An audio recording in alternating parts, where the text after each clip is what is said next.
One of the questions we get a lot here at Notaviva has to do with the meaning of the star. It appears on our label, and it's the defining architectural feature of the tasting room.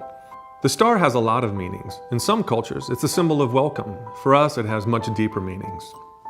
In 1989, I was in my first year at the University of Miami. At that time, we would all get together on Christmas Eve with all of our cousins, and our grandparents really were the center of those family gatherings. And I wanted to do something really special for my grandmother. She was always so good to us, and she was such an inspiration. But I didn't have any money to buy any gifts, so I decided to write her a Christmas poem. The name of the poem was 3 Christmas Wishes, and it had a stanza about Christmases of the past, one about Christmases of the present, and another about Christmases in the future. The poem ends with the line, "If I could have but a single wish, in my passing it would be to become a star and forever shine at Christmas upon my family." My grandmother passed away in 2005 when we were in the final stages of designing what would become the tasting room at Notaviva. We had already completed the architectural drawings for the building, and at the last minute I asked our builder if I could make a change to the window that looks out over the vineyard. I had come up with this idea of a star-shaped window to commemorate Gram and everything that she stood for. Love of family, those special times during the holidays. When we were little kids, we would drive up to Grandma's house, and as we were nearing her place in central Pennsylvania, there were these 2 barns that sat on the right side of the road. And whenever we would see those barns, we knew that we were almost to Grandma's house. So I wanted to take that feature and incorporate it into our building. So after discussing it with our builder and the timber frame company and taking all of the measurements, we figured that we could actually fit it in there. Nobody had ever done anything like it before, but we decided to go ahead with it. Not only would the star window come to be the defining architectural feature of the tasting room, but it would come to mean something so much more. On New Year's Eve, 2006, I was working in the house. Shannon and I put a lot of sweat equity into the construction of the place. But that night, Shannon was back at our rental home, taking care of Tristan, who was 18 months old, and she was about 2 weeks away from delivering Duncan, our second child. About 9 o'clock that night, I decided to shut down and head home to spend New Year's Eve with the family. The house was very, very cold.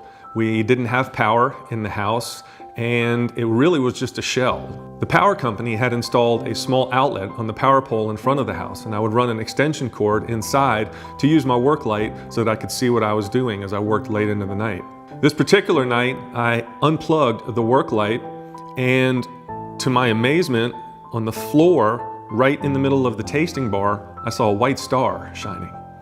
And at first, I thought it was just the artifacts of turning off the work light, having looked into the light. So I blinked my eyes a couple of times, looked down at the floor again, and sure enough, there was a white star shining on the floor. It took me a second to figure out where it was coming from, so I got down on my knees, and I looked up, and I couldn't believe it. The full moon was shining through the star window down into the building. And as I sat there, as the moon rose, the star moved across the floor. It was unlike anything I had ever seen before.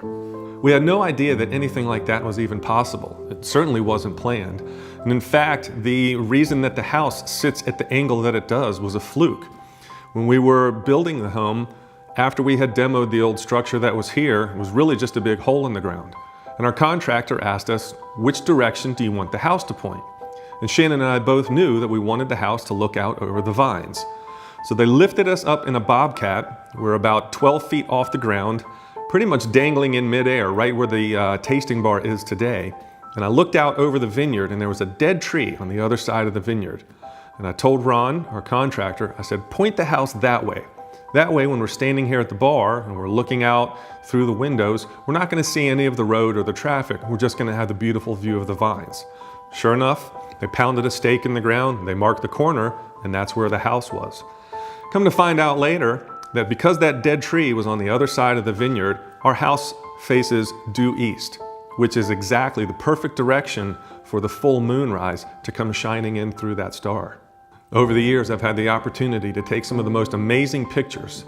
We put our Christmas tree in front of that window with the star on top, and yet above it, you can see the full moon shining through the star window over the home.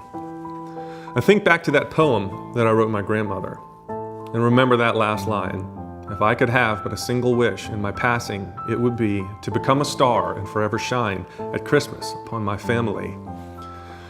I wonder, what are the odds that our house points the direction that it does? What are the odds that I just happened to put in a star window at the last minute and that everybody rallied to help us figure that out? And what are the odds that usually right around Christmas time, it's a full moon? I think about that a lot, and I think about legacy, and I think about, what does any of this mean? You know, as business owners and as parents and as members of the community, what is legacy about? What is it that we leave behind? One of the themes that I really explore in the book, actually the main theme, is written on the back cover, actually. Love is the only sweat equity that lasts. In the book, we tell that story, and I really want people to think, is it the things that we build? Is it the money that we make? Or is it the love that we share that continues on after we're gone, that continues to spread light in the world and continues to matter? Yes, we might have achieved great things in our lives, but the impact of our lives and the love that we show for each other, for our families, for our friends, for our community, for a business, for our customers, and to be part of something interesting and fascinating. That's really what that love is, and that's really what we can all aspire to, and that is something that will live well beyond each of us.